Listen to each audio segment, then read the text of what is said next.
idol madla, nakakahanga, may mga hawak, gandang linyada. Ika'y inspirasyon kung bakit hanggang ngayon ako'y palaging kumakarera. Good day mga kalapatid, isang malamig na umaga para sa ating lahat. Ngayong araw, abang-abang ulit tayo ng mga Warriors natin. Siyempre, abangan natin, North-South. Naka-entry tayo sa mga fan race, kaya kailangan alert mode tayo ngayon. Nauna yung club sa North. Grabe, bibilis ng ibon. Puro 1-2. No? Good luck sa atin. Sana umispeed din na maganda ibon natin at makauwi sila ng ligtas dahil nasa 100 plus kilometers na din niya. Malayo-layo na. No? So, ayun nga, update ko rin kayo sa sawa mula ngayon, ay mula anong nahuli natin at nabugbog yung bubong, di ba siya bumabalik mga kalapatid, no?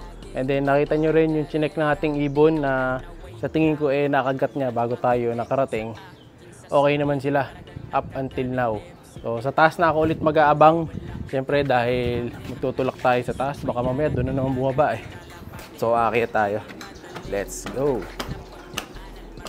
Ang ginaw mga kalapatids, no? Kaya yung mga kulungan kalapati ko, di ko pa binababa yung tarapal. Kasi baka lamigin sila eh. Kaya tayo ngayon sa taas.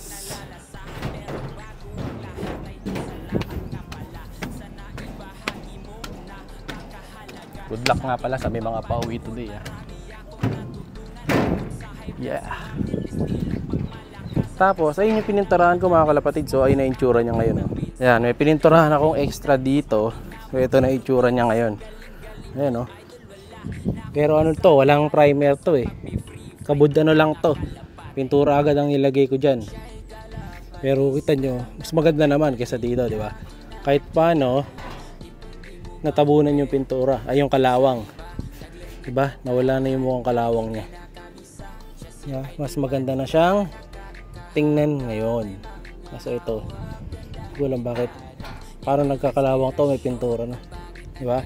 So primer muna talaga kailangan, tas ganyang kulay. Tas ito meron na rin, oh. Ayan. Ito yung kulay niya, blue. So mas maganda pala pag dark color. Nagmumukha siyang parang invisible, diba? Maganda tingnan. Hindi ko lang sure kung hindi bumera to.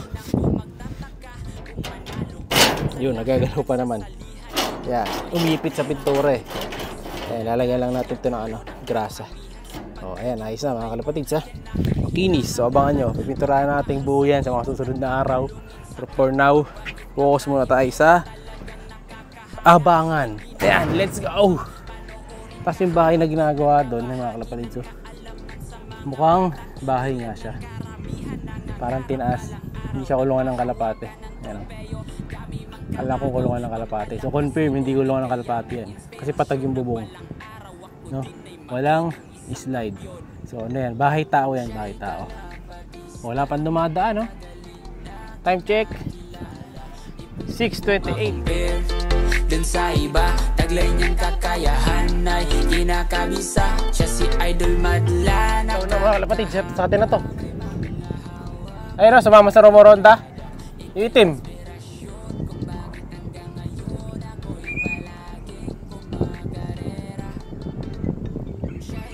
Ayun yung nauna sa atin yan. Eto na ako, nakasabay sa Romoronda mga kalapatid. Ay, lalanding na. Oops. Boy, baba na boy. Si ano, si Kupad, si Kupad. Naku, nakasabay sa Romoronda mga kalapatid, ginanahan. Baba na boy. Ayan, kakabig na.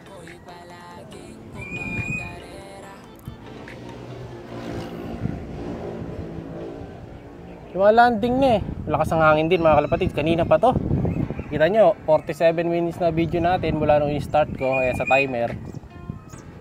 Ayan, lalagyan natin ng timer para makita nyo kung gaano katagal rumonta. Sayang. Bilis boy, pasok boy.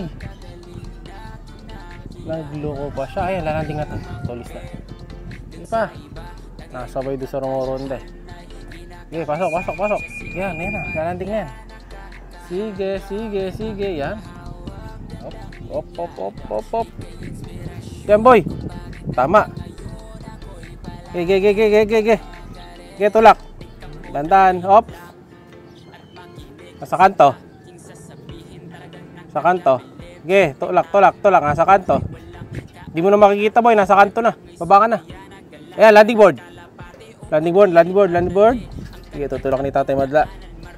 Okay, pasok, clock. Okay, clock in, 1195. Pero 1-2 speed dyan, mga kalapatids. Kung pumasok agad, pabira, sayang. Dito na naman siya galing. Pero Pangasinan eh. So tama lang din na dyan siya manggaling. Pero kapag Nueva Ecija, dapat dito sa side na to nang gagaling. Pero okay pa rin. 1 out of 1. Nauna si Kupad. Tama pa pick ko. Nag-aano sila, no? Salit-salitan sila ng ranking yung dalawa nating warrior. Si Vic, wala pa si Vic. Nahuli siya ngayon. Sayang yung kanina talaga. Sakto-sakto pa, no? Nung dumaan yung rumorondang 5, yung may mga puti-puti. Saka siya dumating, sumama tuloy. Sayang. Kaya kasama talaga sa ano eh. Sa pagkakarera. Naalala ko nung nakaraan kami nag-aaway doon sa GC. Kapatid namin eh. Sabi doon sa GC, bakit daw, kung kailan daw pauwi yan, bakit daw nagparonda eh. Inaaway pa yung kalapatid sa malapit sa kanila, nag-aaway sila eh. Natawa nga ako. No? Eh, wala kasi tayong magagawa talaga pag ano mga kami. Siyempre, kanya-kanyang oras ng ano yan, ng paronda. Kung baka nagpaparonda talaga sila ng linggo. Ayan. Pero tayo kasi, kami hindi kami nagpaparonda pag Sunday na. Kasi abangan na eh. So, yung inaabangan na lang, hinihintay natin talaga na lumilipad. No? So, shoutout dun sa nag-aaway sa GC. Yan. Baka nagbibiruan lang naman sila. So, may isa na tayo. 1195. Maganda rin ang speed. So, wait natin si Vic ngayon. Kakamustahin ko naman yung pinsang ko na si HT Bilop kasi may isang ibon siya doon. So, pinasali niya sa akin sa winner take all. Sana sumabit. Good luck, good luck. Eto na. Ang hihintay nating ibon. Mukhang lagpas to. Si Vic. Boy, baba na.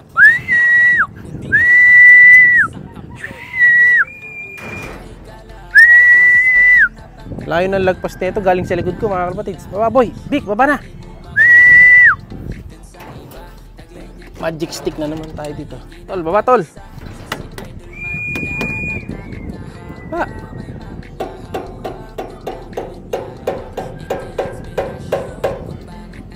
Vic, baba.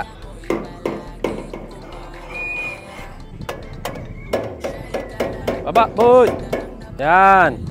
Okay, pasok. Si Badlato na bahala mag-lock dyan mga kalapatids. Yan. Naunahan siya ngayon di Boy Kupad ng grabe mga kalapatids. Layo ng pagitan nila. No? Pero at least, sentrong complete tayo. Okay lang yan.